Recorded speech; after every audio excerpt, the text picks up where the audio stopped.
Disruptive Technology, Section 2, Lesson 3, IT Security.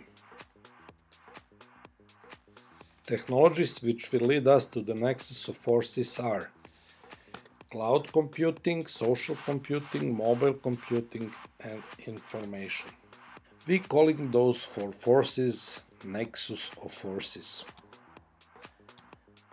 Secure architecture and secure programs are main characteristics of the organizations, but risks and possibilities are also two hidden forces which we must regulate.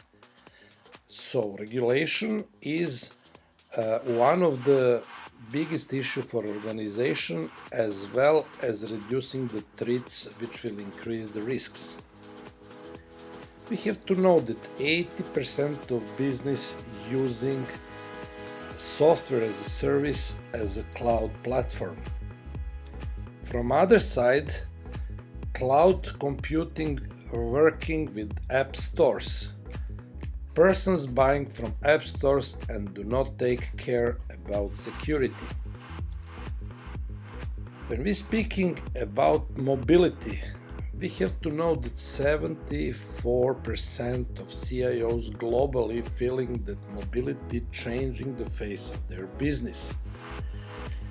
And 60% of CIOs believe that their organization will be in the cloud in the year 2016.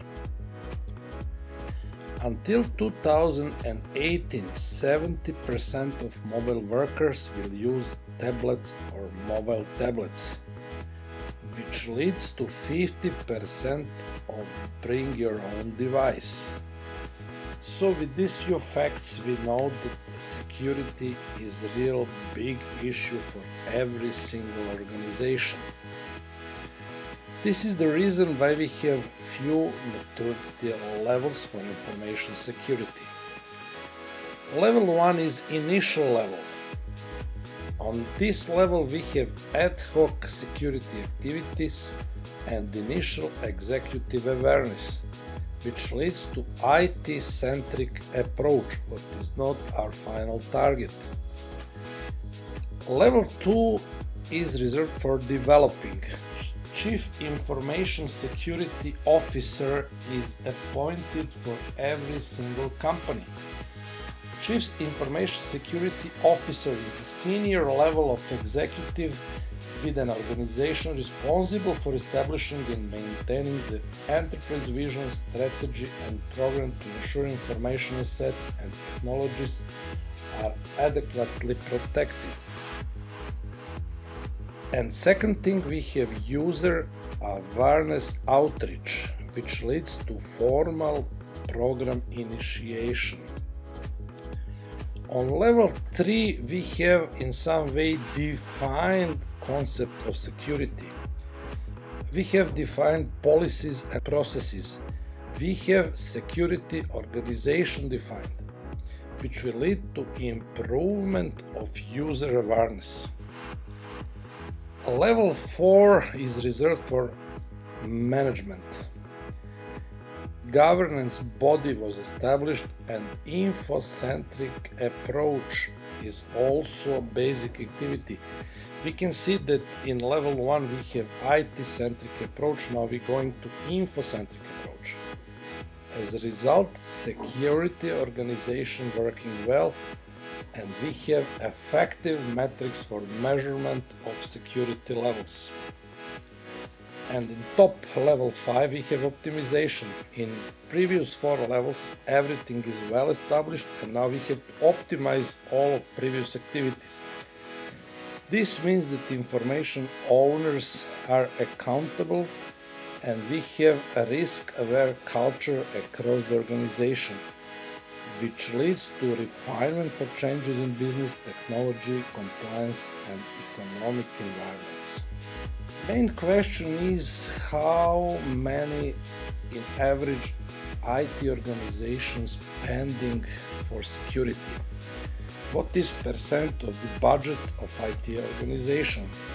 Regarding to one Gartner report from September 2015, percentage per organization on average vary between 6 and 8%.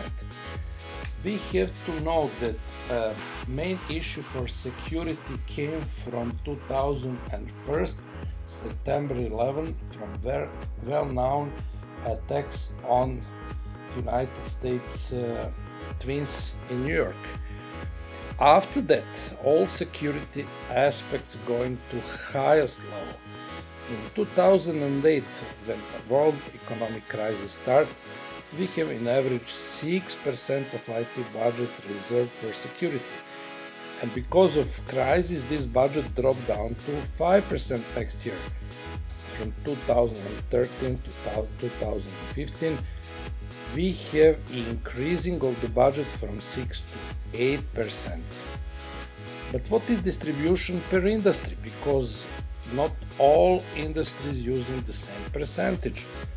As we can see, banking and finance spending most of the budget for IT security, almost 11%.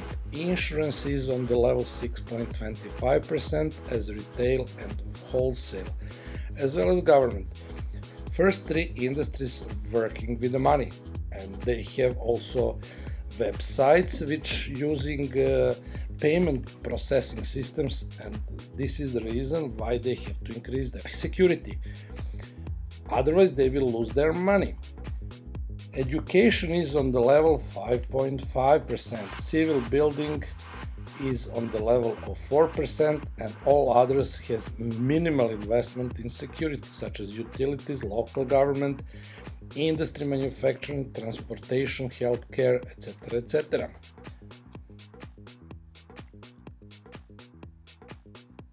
We can consider a trust-based approach to the security. Responsibilities and rights are two main directions built on principles. If we like to reduce security controls, which increased after 2001, we have to know that we have 5 different forces. We have to increase staff morale, IT agility and security, and to reduce costs and bureaucracy. From control-centric security, we must go to the people-centric security. In first model, control-centric security, control is in the heart of the system. In inner circle are policy and rules, and also punishments.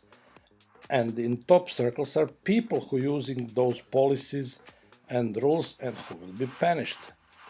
In new model people-centric security, in the heart of the system are people.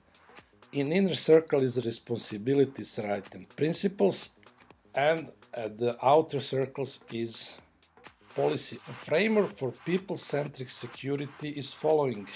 At the bottom we have education. We must spend a lot of money to educate our employees and the people who are working with security IT problems in the organizations. In the heart of systems are principles, then we have rights and responsibilities of the people, and some kind of umbrella is monitoring of whole system. We will discuss a little bit about principles now. We have following principles for people-centric security. These are accountability, responsibility, immediacy, autonomy, community, proportionality, and transparency. With this, we building so-called people-centric security trust space. Boundary for this space is a set of policies, controls, responsibilities, principles, and rights, and trust space is autonomy, initiative, dialogue, and inquiry.